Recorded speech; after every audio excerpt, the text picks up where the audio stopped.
Kwa majina naitwa Abdalla Mudini Omari kutoka Nanganga. Ni kiongozi miongoni mwa viongozi wa klabu ya Mtumbwi Stars. Naweza nikasema ni waasisi wakubwa katika uongozi huu. Mimi katika nafasi yangu ya uongozi nachukua nafasi ya uongozi ya ukatibu. Na nafasi ambayo nimedumu nayo kwa muda mrefu kulingana na hali na miongozo ya timu ili waweze kuniamini mimi kama kiongozi. Sababu ni mtaalamu wa kuandaa mazingira, maandiko na vitu vingine. Kwa Mtumbwi Stars mpaka ninapofikia sasa, maana yake mimi sijawahi kutoka kwenye position hiyo ya ukatibu, ni katibu mpaka sasa. Kwanza nizungumzie kuhusu watu kutumisi kwenye tukio la sisi kutoshiriki baadhi ya ligi.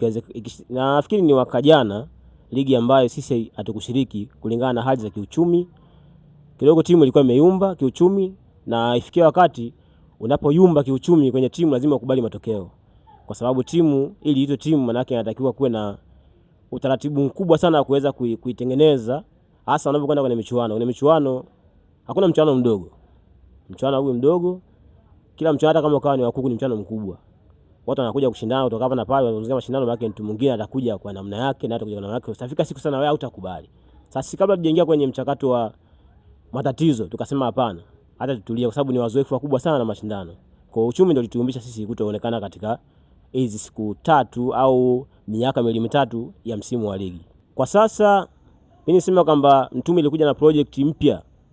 Project ambayo inaweza tunaweza tukasema kwamba inataka kudumisha vipaji vya nyumbani. Tukasema tuanze ndugu zetu ambao tumeanza nao.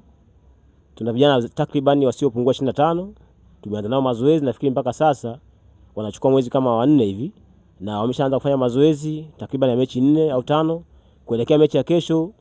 Hii itakuwa ni kama ni awamu yao ya 5 kuingia uwanjani. Lakini si hivyo tu peke yake. Tumefanya hivyo kwa maana kila siku huwa tunakuza sana majina ya wenzetu kutoka juu pande zote za Tanzania au za dunia, sawa?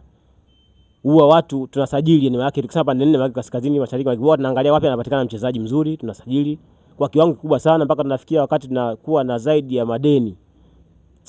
So chini ya madeni yasiyopungua kama milioni 1 au 500,000, hali ambayo imetuyumbisha kwa asilimia kubwa. Ndio watu kaza na wazo jipya kama sasa tuanze na vipaji vya nyumbani ili tuweze kupunguza kasi ya uchumi. Maandalizi tumeyafanya kwa namna ya mchanganyiko. Kwa namna ya mchanganyiko, na maana tutakuwa na wachezaji wa nyumbani, lakini pia tutakuwa na wachezaji kutoka nje. Wapo wameandaliwa, ila hatuwezi kuvunja siri zote hapa leo. Na free kesho tunakaribisha vijana watu waje uwanjani kuja kuangalia, wadau waje kwa imani kubwa, lakini modality ya sasa ni mchanganyiko wa vijana wa nyumbani pamoja na kutoka nje, ila tuwakaribishe kuja kuona. Na tumebadili mtindo. Wengi wameona asilimia kubwa ya mechi zilizopita, baadhi ya vijana ambao tumewatumia Mtumbwi Stars zamani wameonekana, na inawakatisha tamaa sana baadhi ya washabiki wetu. Sisi tuwaambie hatuwakatishi tamaa, ila tumeamua kubadilisha mfumo makusudi kabisa. Tumebadili mfumo kwa sababu ukiwa na mazoea watu wanaanza kuzoea kwamba leo umekuwa na mchezaji huyu, kesho huyo, kesho kuta huyo. Kuna mambo mengi kwenye mpira, sawa? Ndio kama tunatambua mpira ni fitina pia. Mpira ni majungu. Unaweza ukashangaa nampigia simu leo mchezaji amekwambia anakuja kesho asifike kwa sababu tu ya watu namna gani wamezoea, wakaweza kumdhibiti, akapewa pesa akaondoka, au akapita au asifike kabisa, wanazidi dau akatembea nao, nyinyi mkabaki mnahangaika hamna mchezaji. Kwa hiyo tumeamua kuja na wachezaji wapya ambao watambulika kabisa kwenye mazingira haya kwa sasa. Hiyo ndio modality ya wachezaji wapya ambao tumekuja nao. Kwa wachezaji wapya wapo, tumesajili, wapo na watakuwepo kesho.